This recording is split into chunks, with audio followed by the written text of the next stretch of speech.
दोस्तों, agree coaching आकाश sir में आप सभी का स्वागत है। देखिए, ये वीडियो जो बना रहा हूँ उसको आप पूरा देखिएगा मेरे कहने से एक बार।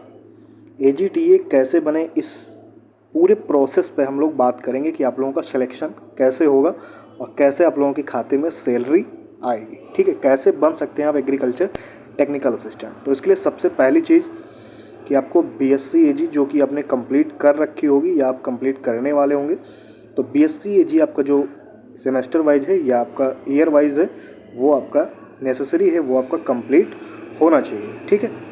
दूसरी चीज़ जो है UP SSSC से जो आपका PET एग्ज़ाम होता है वो भी आपको क्वालिफाई करना होगा उस ईयर का जिस ईयर में ये वैकेंसी आपकी आती है। जैसे कि इस टाइम 2023 से वैकेंसी आई है, 2023 की जो है PET आप लोगों को क्वालिफाई करना होगा, तो आप इस फॉर्म को फिलअप कर सकते हैं। यानी कि 2 क्वालिफिकेशन आपको ये मेनली चाहिए जो कि आपके पास मेनली होंगी। ठीक है। अब इसके बाद दूसरी चीज़ आती है कि आपके पास ये दोनों चीज़ें हो गई और आपने फॉर्म को फिलअप किया।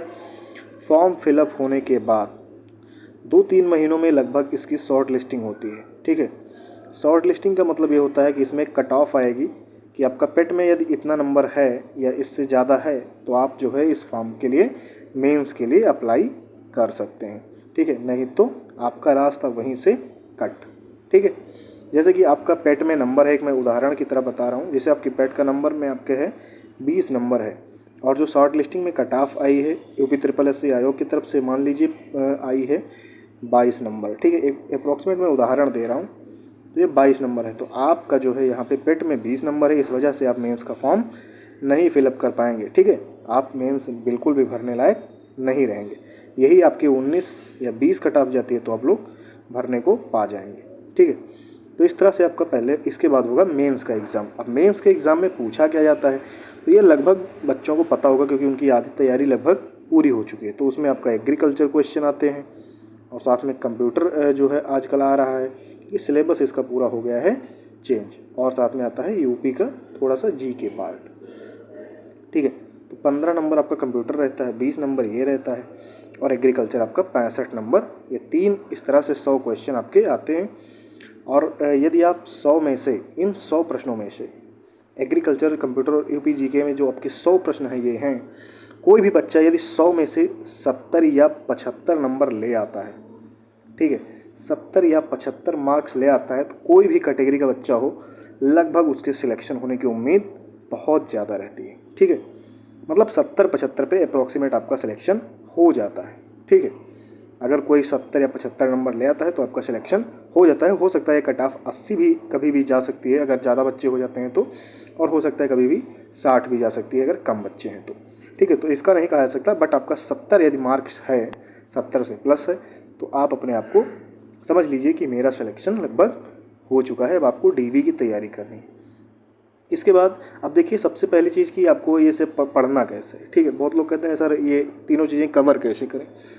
तो देखिए, इसके लिए आप हमसे जो है MCQ नोट्स ले सकते हैं चाहें तो, या आप बुक का भी सहारा ले सकते हैं। ठीक है, आपके पास 2 ऑप्शन हैं, बुक्स हैं, क्लासेस हैं। क्लासेस आप किसी भी संस्थान का ले सकते हैं।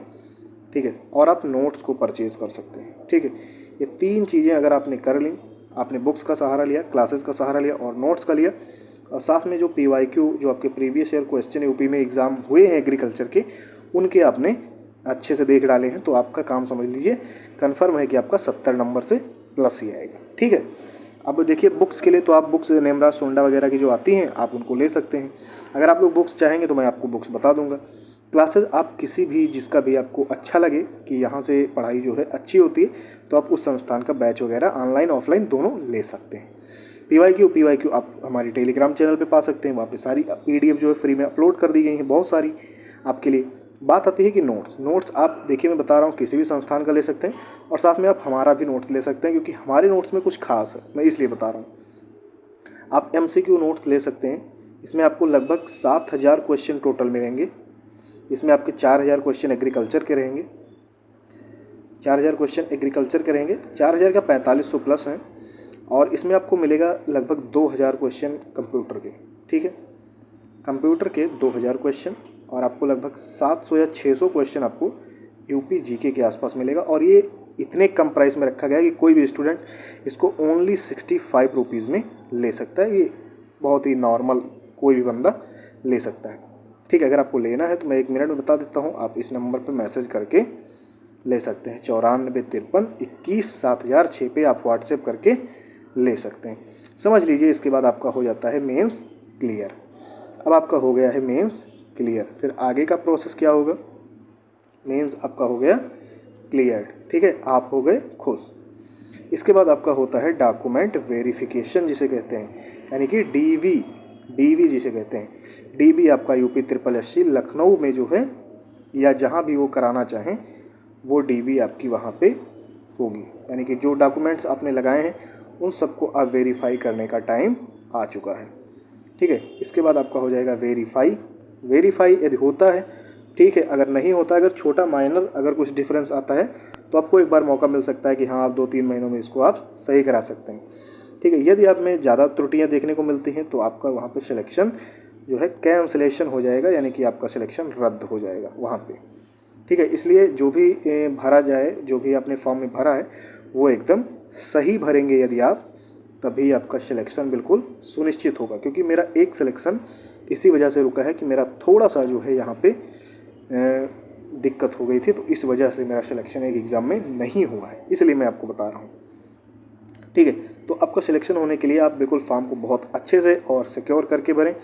इसके बाद आपका सिलेक्शन हो जाता है, फिर आपकी होगी ज्वाइनिंग लेटर जो है ईमेल आईडी के माध्यम से आजकल आ रहा है, घर पे तो नहीं पहुंच रहा है, लेकिन ईमेल आईडी के माध्यम से जो आपने ईमेल आईडी लगाई है वहाँ पे आपको ये ज्वाइनिंग लेटर भेजा जाएगा।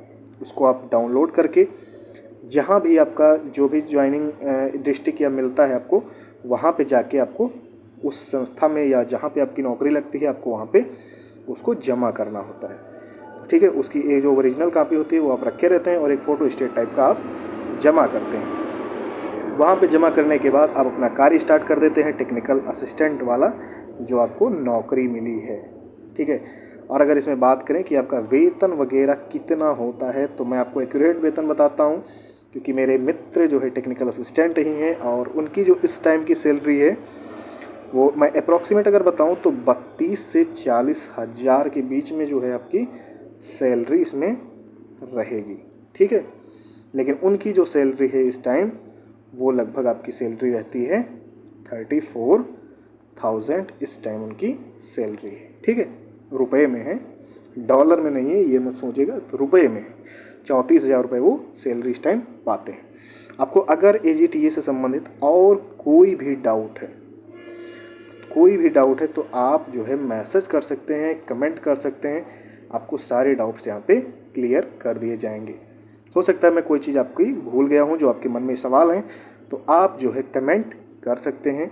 कमेंट करेंगे जैसे ही तो आपको मैं रिप्लाई तुरंत दे दूँगा। और आपको वीडियो कैसा लगा आप लाइक शेयर सब्सक्राइब करके बता सकते हैं, और चैनल को ज़रूर सब्सक्राइब कर लें, तभी बहुत सारी चीज़ें आपको यहाँ पे फ्री और कम दामों में बहुत सारे पढ़ने के जो साधन है, संसाधन हैं, वो हम लोग उपलब्ध कराते हैं। तो आप यहाँ पे सब्सक्राइब कर सकते हैं एग्री कोचिंग आकाश सर को। वीडियो कैसा लगा कमेंट में ज़रूर बताएं। मिलते हैं नेक्स्ट वीडियो में, तब तक के लिए आप सभी का धन्यवाद। जय हिंद, जय भारत, जय एग्रीकल्चर।